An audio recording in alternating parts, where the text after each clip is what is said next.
Përshëndetje, mëngjes, muaj të mbar, ditë të mbar, të gjitha të mbara.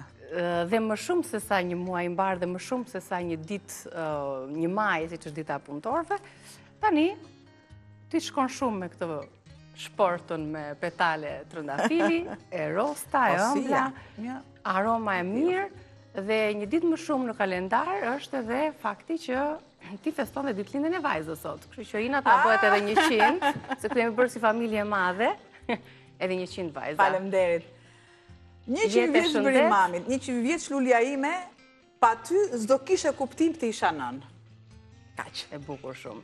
E ke bërë ca vargje, besoj. E ke Po, dedikuar ca vargje të tjera për te kësaj. Çfarë do tatuajmë sot? E më jaqe... Edhe për Inën, moj. E humba fillin. E humba fillin. Nuk e kollaj fillin, ti po na thuaj recetat sot. Do një ëmbëlsirë do gatuaj? Patjetër. Do të bëj ato bobica që goca ime i ka qef shumë. Shumë mirë. Kjo ishte ajo shenja, diku ne bënim biskotat e vogla, çokolladat e vogla, tashmë janë kthyer në bobica, po dhe bobicat kanë qenë. Thjesht janë ndryshuar emrat. Bobicat i kam lënë për në fund fare. Pra gjithmonë ajo që shija në tort. Më pas këto do t'i bësh vetë, sepse kjo është gjëja jote, e ndjej shumë, e ndjej, për as aroma e gjalpit nuk vjen asnjë gjë. Është pak më njanë, kur të kemi pak pushim, do bëjmë të sedon qik frymëzim, kjo pjesa e limonatës, po i lë këtu petalet, ja, kështu ka edhe gonxhe dhe petale. Më pëlqejnë shumë. I lëm kështu qik pjesën për para të kuzhinës edhe për hapet ajo aroma e mirë, fantastike. Baj mund, kur gjyshet tona i bënin, unë jam rritur me gjyshe nga mami, shkonim fshehur, po si fëmijë, shkonim fshehur azi që të pinim pak liker. Të pinim pak liker.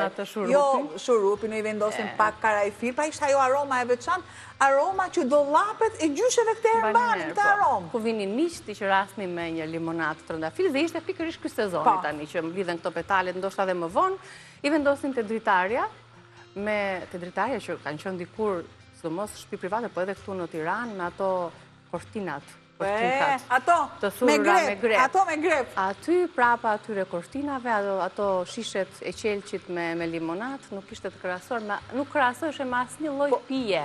Është dhe parfumi më i mirë i trëndafilit duke e mbushur me vazelin, po vazelina të jetë pa, ajo vazelina e thjeshtë, që nuk ka aromë. Dhe qëndron në 30 ditë në një pjesë që vërtet ka dritë, por që drita mos u depërtoj të këshishja.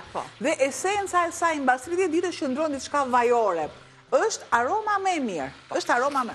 Na prisni pak më vonë sa do të përgatisim siç dikur na mësonin gjyshet dhe nënat për ta përgatitur me petalet e trëndafilit. Pastaj normalisht fillojmë me njëherë me edhe në baçe ju pres, sepse kemi një pjesë të parfumit me vanilje që ne e kemi bërë, por do jepet kur është kur tjetër nevojshme.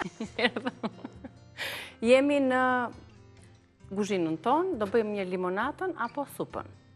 Dëgjoj, dhe sa të bëjmë qepa, na bën atë limonatën ti se...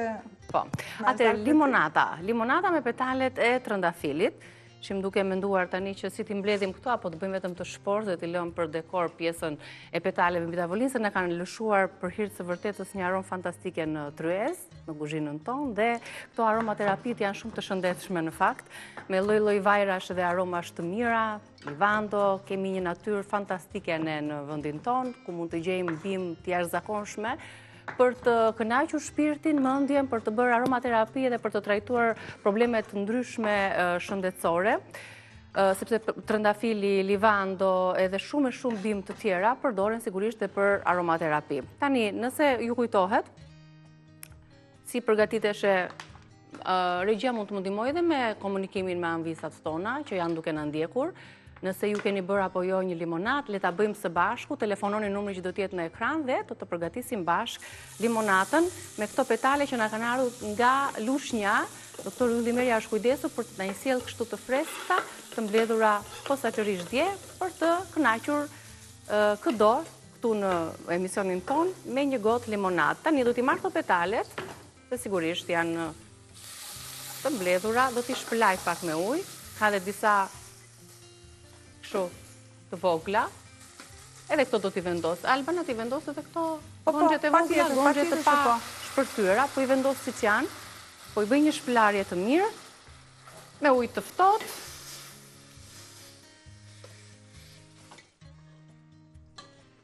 Ja, pas kësaj shpëlarje mund të përgatisim në sasi sa duam ne, po për momentin për një shembull, një enë të tillë të qelçt. Gjithmonë duhet qelç sepse mund të qëndrojë edhe te dritarja siç thamë ne, që i bie edhe pak dielli. Po, dhe qelçi është më i mirë. Ja. Këtu kemi 2 gota, ti edhe unë. Për 1-2 ditë besoj do të jetë gati. Tryeza ka problem, është e pastruar, disinfektuar dhe petalet që bjen aty nuk na krijojnë ndonjë problem. Tjetër, do të shtojmë këtë sasi, do ta mbush me ujë deri në fund. Fikse pas kam mbushur. Është syri. Sheqer, dikush bëheshe edhe kamera ka marrë trëndafila, e shef këndët. Dikur e përdornin me sheqer. Ne mund të thot në ditët e sotme, kur flitet më shumë për stil dhe jetë të shëndetshme, mund të përdoret edhe mjalti. Edhe mjaltin gjithashtu e tresim me ujë, nuk e shtojmë direkt tek petalet, por meqense duam të ruajmë atë nostalgjinë dhe ne po e përgatisim me sheqer, të cilin do ta tret në ujë, do të marr pak ujë, e trazojmë me një luk, e tresim sheqerin, mirë. Desa të bëhet një shurup, ta shtoj edhe këtu limontosin. Nëse s'keni limontos, një limon të shtrydhur. Po e shtoj edhe limontosin tek sheqeri që po tretet. Që jep atë aftësinë dhe jep aftësinë më të durë se limoni. Po, limontosi është më i fortë. Po. E ta trazojmë pak, sa të shohim që grimcat e sheqerit. Po të jetë trëndafili kuq, normalisht që pranon shkop karafili, kur është i kuq. Kurse rozi jo. Ky ka aromë të fortë, rozi apo i kuqi? Jo, apo varet nga lloji. Jo, është në aromë të fortë kanë, por kanë pak fare ndryshim. Unë më shumë në shtëpi kam të kuqin. Po.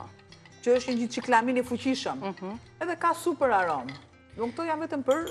Dhe këto limonada nuk bëheshin vetëm për shef, se donim të ndjemi një pije freskuse se vendoset më pas, pasi qëndron 2 deri në 3 ditë, e vendosim në frigorifer që të jetë freskët kur e konsumojmë, kullojmë këto petale, të cilave do t'ju dalin ngjyra dhe uji do të jetë ngjyrë i rost, doja ta them kështu, jo roz, po i rost, se ka edhe këtë aromën. Ndërkohë, shtuam pra edhe, ja të depërtoj pak deri në fund, sheqerin, me limontosin, me mbusha plot. Ne kemi disa enë të tilla të qelçta dhe do t'i mbushim të gjitha, sepse kemi mjaftueshëm petale. Është puna e vapikut ose e vapik. Të shumë mirë, mund ta kalosh në ngrirje, mund ta bësh në kuba më pas. Që sa bukur? Të lumshin duart. Kemi gati për ta konsumuar. Përveç se shijojmë një gotë pije freskuse tepër natyrale, sepse dihet asnjë gjë konservues apo ngjyrus nuk ka, është natyrisht e natyrshme kjo. Kjo na shërben shumë mirë edhe për tretjen, pra ka dhe benefitet e tjera shëndetësore përveç se kënaqësisë, aromës, freskisë, mënyrës se si ne qërasim miqt të afërmit, e marrim shumë me vete, konsumojmë me familjen, me fëmijët dhe kaq.